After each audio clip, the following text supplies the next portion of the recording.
36절 말씀을 같이 함께 읽도록 하겠습니다. 거두는 자가 이미 삭도 받고 영생에 이르는 열매를 모으나니 이는 뿌리는 자와 거두는 자가 함께 즐거워하게 하려 함이니라. 우리가 어떤 마음으로 추수를 해야 될 것이냐. 36절에 보시면 거두는 자, 우리의 정체성에 대해서 아주 한 단어로 분명하게 말씀해 주셨습니다. 우리는 그리스도인이고 그리스도인은 뭐 하는 사람이라는 것입니까? 한번 따라해 보시겠습니다. 거두는 자. 우리는 거두는 자라는 것입니다. 예수님께서 분명하게 우리의 정체를 규정해 주고 계십니다. 우리가 거두는 자로서 이미 삭슬 받았습니다. 이미 삭슬 받았다라는 게 무슨 말입니까? 우리가 큰 은혜의 빚을 졌다라는 것입니다. 우리가 큰 은혜를 받았다라는 거예요. 구원이죠. 우리가 구원을 위해서 뭘 한 게 있습니까? 예수님께서 다 하신 것을 믿기만 했지 않습니까? 에베소서 2장 8절 9절 말씀에 너희가 그 은혜를 인하여 믿음으로 말미암아 구원을 얻었나니 이것이 너희에게서 난 것이 아니요 하나님의 선물이라. 행위에서 난 것이 아니니 누구든지 자랑치 못하게 하려 함이니라. 이렇게 말씀하셨습니다. 하나님이 선물해 주셨어요. 예수님을 선물해 주셨고 예수님께서 나의 죄를 위해서 십자가에 피 흘려 돌아가셔서 복음을 완성하셨습니다. 그 복음의 선물을 주신 거예요. 그 은혜를 이미 받지 않았습니까? 이미 삭슬 받지 않았습니까? 은혜의 삭슬요. 이 삭시 얼마였을까요? 그 말씀 중에 정말 감동되는 그 말씀 구절이 예수님의 피로 사신 교회라는 그 말씀이 있습니다. 예수님의 피로 사신 교회. 그러니까 우리가 얼마의 삭스를 받은 겁니까? 은혜의 삭스를 받은 것입니까? 예수님의 핏값만큼의 우리가 은혜의 삭스를 받은 것입니다. 너무나 크지 않습니까? 저는 이 구절을 읽으며 떠오르는 그런 찬송이 있습니다. 은혜 찬송 다 있으시죠? 우리 은혜 찬송가 224장을 잠깐 펴보시겠습니다. 여기 제목이 세상의 값진, 거기 아래에 부제목으로 뭐라고 나와 있습니까? 복음의 빚진 자라고 나와 있습니다. 잠깐 조금만 같이 불러보면은요. 세상의 값진 그 무엇으로도 살 수 없는 것이 없기에 자신의 모든 것 아낌없이 내어주신 그 놀라운 주님의 은혜, 그 크신 사랑 세상 무엇으로도 다 갚을 수가 없어서 나는 언제나 주님의 은혜에 복음의 빚진 자. 주님이 주신 그 사랑이 이 세상 무엇으로도 다 갚을 수가 없습니다. 그래서 항상 나는 어떤 마음인 겁니까? 주님의 은혜의 빚진 자라는 것입니다. 우리가 복음의 빚진 자라는 것입니다. 이런 마음으로 우리가 추수를 하라는 것입니다. 내게 주신 이 복음을 부끄러워하지 않고 세상 모든 사람들이 이 복음을 부끄럽다고 해도 나는 이 감당치 못할 복음의 빚진 자이기 때문에 땅끝까지 그 사랑을 전하면서 살아야 된다는 이런 마음이 있어야 된다는 것이 이 36절 말씀인 것입니다. 이 거두는 자가 이미 삭슬 받은 것입니다. 그래서 우리는 주님의 은혜의 빚진 자입니다. 우리는 복음의 빚진 자라는 거예요. 그렇기 때문에 우리가 복음을 전할 수밖에 없다라는 것입니다. 내 마음에서 빚진 자의 마음이 있다라는 거예요. 이런 복음의 빚진 자의 마음으로 복음을 전했던 대표적인 사람이 누구입니까? 바로 바울이었습니다. 고린도전서 15장을 잠깐 보시겠습니다. 고린도전서 15장입니다. 고린도전서 15장 9절 말씀입니다. 고린도전서 15장 9절부터 11절까지 말씀을 제가 읽겠습니다. 나는 사도 중에 지극히 작은 자라 내가 하나님의 교회를 핍박하였으므로 사도라 칭함을 받기에 감당치 못할 자로다. 그러나 나의 나된 것은 하나님의 은혜로 된 것이니 내게 주신 그의 은혜가 헛되지 아니하여 내가 모든 사도보다 더 많이 수고하였으나 내가 아니요 오직 나와 함께 하신 하나님의 은혜로다. 그러므로 내나 저희나 이같이 전파하되 너희도 이같이 믿었느니라. 사도 바울은 자기 스스로를 사도 중에 지극히 작은 자라고 소개하고 있습니다. 사도로 칭함을 받기에 감당치 못할 그런 사람이라고 말하고 있습니다. 사도 바울은 잘 아시는 것처럼 교회를 핍박했습니다. 사울아 사울아 네가 어찌하여 나를 핍박하느냐. 그리고 예수님을 핍박했습니다. 그런데 그런 사울을 하나님께서는 바울로 바꿔주셨고 바울을 구원하셨습니다. 그것뿐만 아니라 사도로 이 바울을 바꿔주신 겁니다. 구원해 주신 것도 감사한데 거두는 자로서 써주시는 겁니다. 추수하는 자로서 써주시고 계시는 거예요. 그러니까 그것이 얼마나 큰 은혜입니까? 그러니까 바울은 그런 복음에 빚진 자의 마음으로 주님의 은혜에 빚진 자의 마음으로요. 10절에 보시면 어떻게 살았습니까? 내가 모든 사도보다 더 많이 수고했다고 나왔습니다. 복음에 빚진 자의 마음을 갖고 있었기 때문에 주님의 은혜에 빚진 자의 마음을 갖고 있었기 때문에 다른 모든 사도보다도 더 많이 수고했다라는 것입니다. 이미 삭슬 받은 것입니다. 그래서 이 수고했다라는 말이 11절에 뭐라고 나왔습니까? 내나 저희나 이같이 전파하매 결국에는 복음을 전파했다라는 것이죠.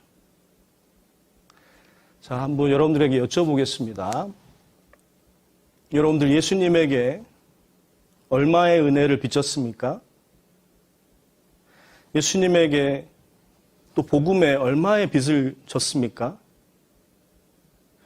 내가 10,000원의 빚을 졌다. 이렇게 가볍게 생각하시는 분은 없으리라 생각합니다.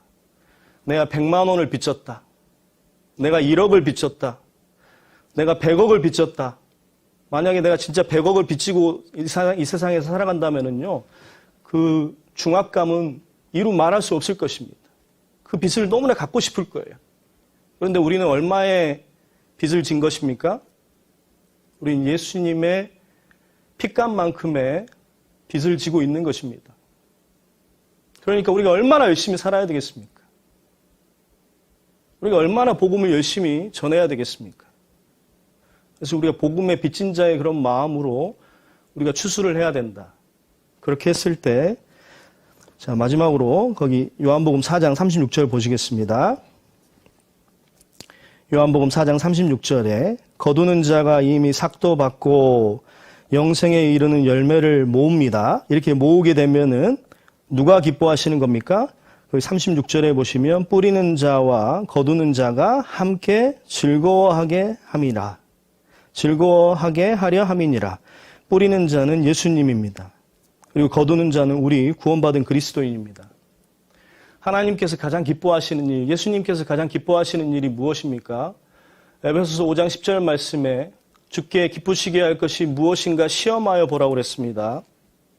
예수님이 가장 기뻐하시는 것은 잃어진 영혼이 돌아오는 것입니다.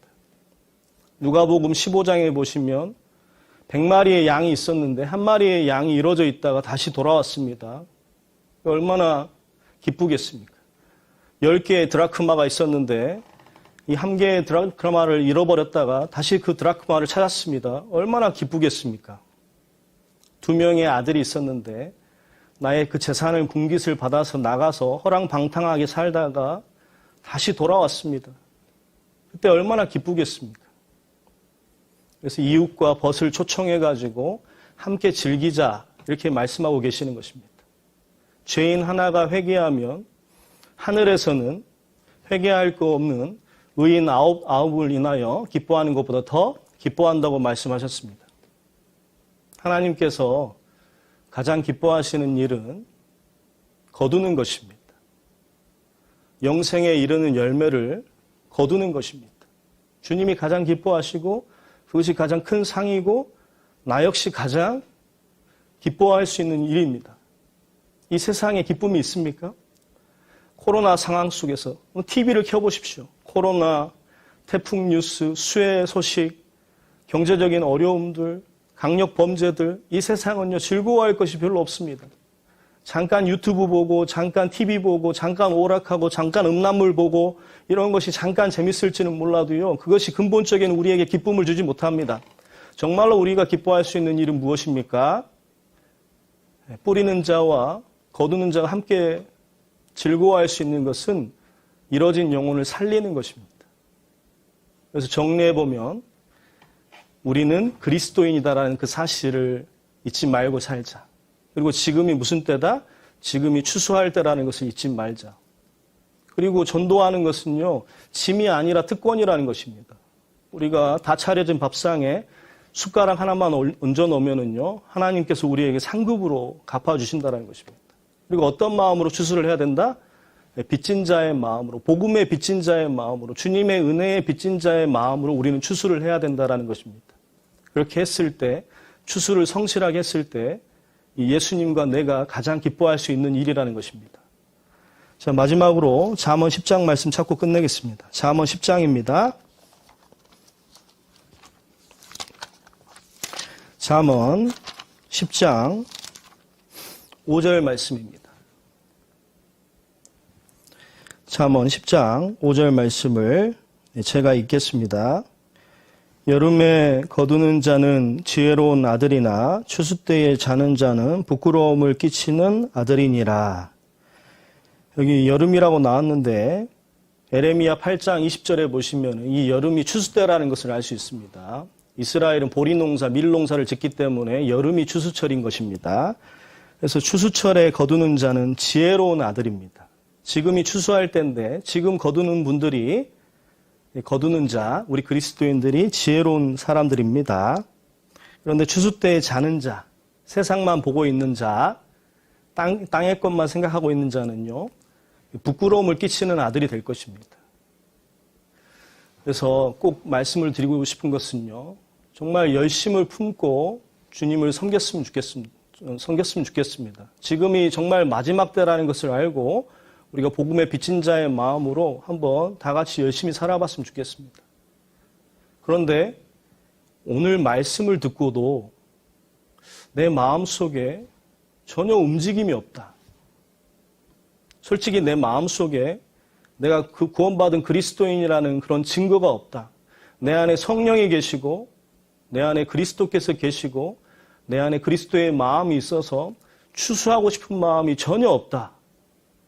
이런 사람은요, 먼저 남을 추수하기 전에 내가 먼저 알곡인지를 확인해 보시기 바랍니다. 내가 말씀을 들어도 감동이 없고 기도도 잘 안 되고 내가 이 코로나의 시기에 구원받은 사람이라는 그런 흔적이, 행함이 전혀 없이 살고 있는 우리 형제 자매들, 그리고 내가 구원받았는지 내 안에 그리스도께서 계신지 안 계신지 잘 모르겠는 그런 우리 학생들이 있다면요, 먼저는 자기 자신을 점검해 보는 것도 중요하다고 생각합니다. 타작마당을 정하게 하사 알곡은 모아서 곡간에 드리고 쭉정이는 모아서 불에 태우시는 날이 세상의 마지막에 있을 것입니다. 정말로 내가 먼저는 알곡인가? 정말 말씀을 듣고 내가 감동을 받고 있고 말씀에 순종하고 싶은 그런 마음이 있는가? 정말 지금이 추수 때라는 생각을 하고 그리스도의 마음을 가지고 복음을 전하고 싶은 마음이 있는 것인가? 그런 것이 전혀 없다면, 내가 정말로 구원받은 그리스도인의 흔적이, 삶의 흔적이 전혀 없다면 혹시 내 믿음이 죽어있지는 않은지, 내가 혹시 쭉정이는 아닌지, 그런 것도 꼭 이번 그 공과 시간을 통해서 자신을 좀 점검해 보시는 시기를 좀 가졌으면 좋겠습니다. 시간을 가지셨으면 좋겠습니다. 지금은 추수 때입니다. 그리고 추수 때의 마지막 때입니다. 이제 주님이 머지않아 오실 것입니다. 어떤 모습으로 예수님을 만나실 겁니까?